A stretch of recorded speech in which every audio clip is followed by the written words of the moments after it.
મારું નામ કિંજલ છે અને આરી ઉંમર 23 વર્ષ છે. આજે પણ જ્યારે હું તે રાતને યાદ કરું છું તો મારું હૃદય ધ્રુજી જાય છે. મારી જિંદગીની દરેક ખ્વાહિશને દબાવીને મેં વર્ષો વિતાવ્યા હતા. અમારા ઘરમાં પૈસાની તંગી હતી. પાપા મમ્મીએ 2 રૂપિયા માટે પણ અમને માર ખાધી હતી. જ્યારે મારી શાદી એક અમીર ખાનદાનમાં નક્કી થઈ ત્યારે મેં કોઈ સવાલ પૂછ્યો ન હતો.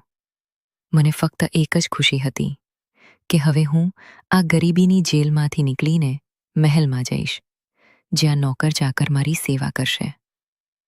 બારાત જ્યારે અમારા નાનકડા મકાનમાં આવી ત્યારે મારી આંખો ફાટી રહી હતી. આટલા સ્માર્ટ અને મોંઘા કપડાવાળા લોકો અમારા ગરીબ મોહલ્લામાં. મારું મેકઅપ પણ સસ્તું હતું, પણ તેમના ચહેરા પર ચમક હતી. જ્યારે તેઓ મને લઈને તેમના ઘરે ગયા ત્યારે હું આશ્ચર્યમાં જ રહી ગઈ. ઘર નહીં, તે તો રાજમહેલ હતો. દરેક ખૂણે રોશની, સુંદરતા અને વૈભવ છલકાતું હતું. મને લાગ્યું કે હું કોઈ નવી દુનિયામાં પહોંચી ગઈ છું. પણ મને મારા પતિને જોવાની ઉત્સુકતા હતી. મમ્મી પાપાએ મને તેની ફોટો પણ નહોતી બતાવી. કહ્યું હતું કે સારી દીકરીઓ પતિને જોવાની જીદ નથી કરતી. જ્યારે હું સાસરે પહોંચી ત્યારે મારું સ્વાગત મારી સાસુએ કર્યું. તેમણે મને તેમના જ રૂમમાં બેસાડી દીધી. કેટલીક છોકરીઓ આવી, નાની મોટી રસમો થઈ, પણ મારા પતિનું મોઢું હજુ સુધી નહોતું જોયું. હું નજર નીચી કરીને બેઠી હતી. લગભગ અડધો કલાક પછી સાસુએ બહારથી બારણું બંધ કરી દીધું. મારું હૃદય ધબકવા લાગ્યું. ક્યાંક મને અહીં જ કેદ તો નથી કરી દીધી ને? મને મારા પતિ સુનિલને મળવાની તાલાવેલી હતી. હું સપના જોતી હતી કે તે મને પ્રેમથી જોશે, મારી સુંદરતાની તારીફ કરશે. પણ સાસુ વારંવાર આવતી અને કહેતી, બેટા, હજુ સમય નથી આવ્યો. તારી સુંદરતા પર કોઈની નજર ન લાગે એટલા માટે. તેમણે મને કપડાં બદલાવીને આરામથી બેસવાનું કહ્યું. મને લાગ્યું કે મારી સાસુ ખૂબ જ સારી છે. તેઓ પૂજા પાઠમાં માને છે. મેં ભગવાનની પૂજા કરી અને પછી ઊંઘી ગઈ. સવારે તેમણે મને હરિયાળું સૂટ આપ્યો અને કહ્યું કે મહેમાનોને મળવાનું છે. મહેમાનો આવ્યા. દરેક સ્ત્રી મને અજીબ નજરે જોતી અને કહેતી, આ સુનિલની પત્ની છે. તેમની આંખોમાં મારા માટે તરસ અને દયા હતી. કોઈએ સુનિલ વિશે એક પણ શબ્દ ન કાઢ્યો. મને ખૂબ અજીબ લાગતું હતું. સાસુએ મને કહ્યું, સુનિલને મળવા માટે તારે કેટલાક પરીક્ષણો પાસ કરવા પડશે. 7 દિવસ સુધી પૂજા કર, ત્યારે જ તું તેને જોઈ શકીશ. મેં સાસુની વાત માની લીધી.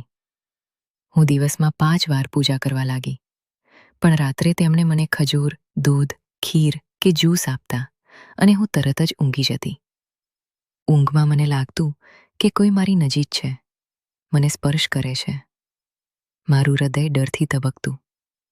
એક રાતે મેં નક્કી કર્યું કે હવે સત્ય જાણીશ. મેં જ્યુસ પીવાની ના પાડી. સાસુ વારંવાર આવતી. તેમણે સફેદ ચાદર આપી અને કહ્યું કે પૂજા કરતા પહેલા ઓઢી લે. ચાદર ઓઢતાં જ મારા શરીરમાં અજીબ તંદ્રા છવાઈ ગઈ. પણ આ વખતે મેં નાટક કરીને સૂવાનો ઢોંગ કર્યો. રાત્રે લગભગ 10 મિનિટ પછી બારણું ખુલ્યું. ભારે પગલાંનો અવાજ આવ્યો. કોઈ મારી નજીક આવ્યું અને મને સ્પર્શ કર્યો. મેં આંખો ખોલી અને જે જોયું તે જોઈને મારા માથા પર આસમાન ફાટી પડ્યું. તે મારો પતિ સુનીલ હતો, પણ તેનો ચહેરો અત્યંત કુરૂપ, વિકૃત, કદાચ જન્મથી કે અકસ્માતથી. મારી આંખોમાંથી આંસુ વહેવા લાગ્યા. હું ચીસ પાડીને બહાર ભાગી. સાસુ હેબતાઈ ગઈ.